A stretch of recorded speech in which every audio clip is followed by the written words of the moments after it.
Question 3, Missy Bagel's son owns a small bakery. She uses a cylindrical baking pan as shown below. All right, so I like this question because that's why I wanted to include it as well, because it reminds us of diameters and all that stuff. Okay, so if we look at this question, our cylindrical pan has a diameter. We are given the diameter, the distance from the beginning to the end of the circle, and then we are given a height there. They actually did not tell us what the height is, but they gave us the diameter in millimeters.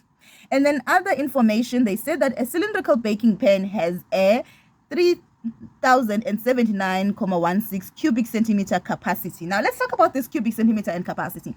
Now in the classroom, I think that they will teach you that capacity is in liters, but then you can convert liters to cubic centimeters. You can convert it to cubic milliliters, from milliliters to cubic centimeters, and so centiliters and so on. So you can change capacity to volume, but you have to be able to recognize that centimeter cubed is volume, right? Centimeter cubed is a volume. You have to recognize that. And then I said the oven must be preheated to 430 degrees Fahrenheit before placing the baking pans. Now, the first question says calculate in centimeter the circumference of the cylindrical baking pan. Now, what is circumference? Circumference is the total distance around the circular object, right? So what we are going to use the formula. Circumference of a circle is equal to 2. This is actually pi, so 2 times 31.42 times the radius. Now, in centimeter, we have to change our radius to what? To centimeters. But you can change the answer as well, it's fine. So we're going to do this, calculate the following. So the first thing I'm going to do, question 3. I'm first going to write the formula because I know I'm using this formula.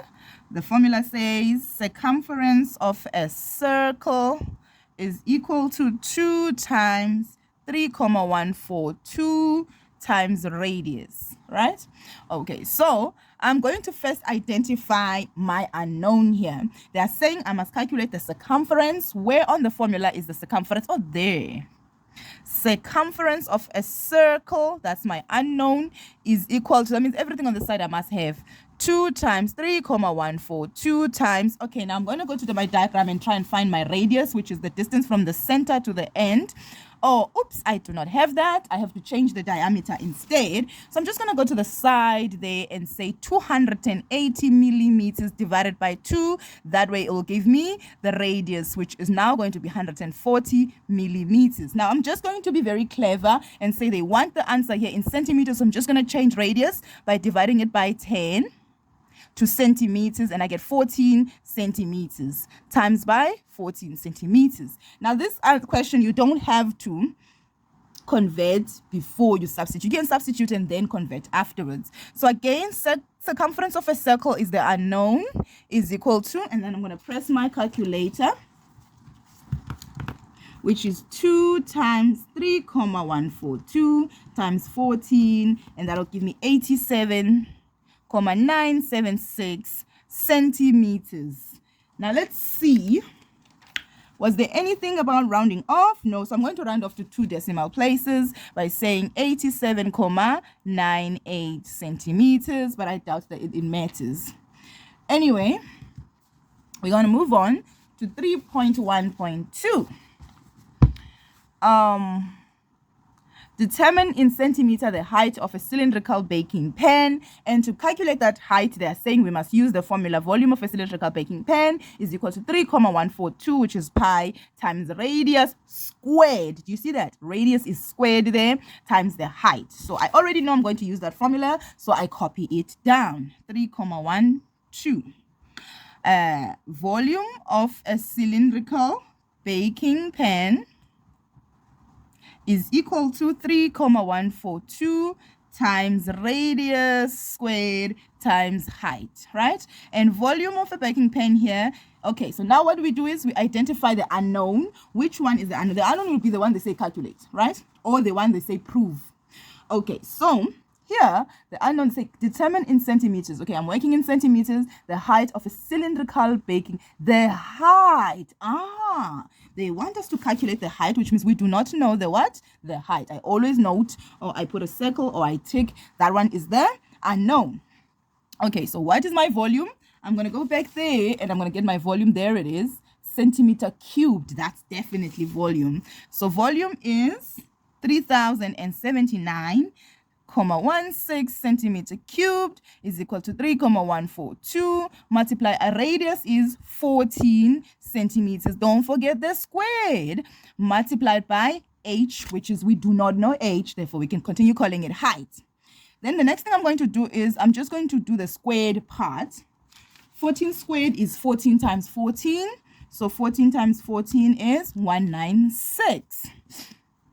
So 3079.16 centimeter cubed is equal to 3,142 multiplied by 14 centimeters squared will be 196 centimeters squared times the height. Now I'm just going to multiply these two because they are both numbers.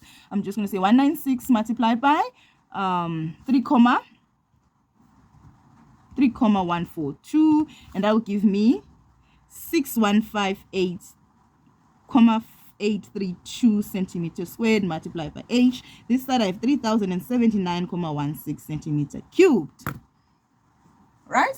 And then what I'm going to do is I'm going to say, okay, where in this h is sitting with this number, so let's help h there. We need to move this to the other side, and it's sitting with multiplication. Opposite of multiplication, you know by now, it's divide. So I'm just going to divide by 615.832 centimeters squared this side, and that goes away. Then whatever I've done this side, I come and do this. Always make sure you cross one so that everything is not not ruined or it's visible.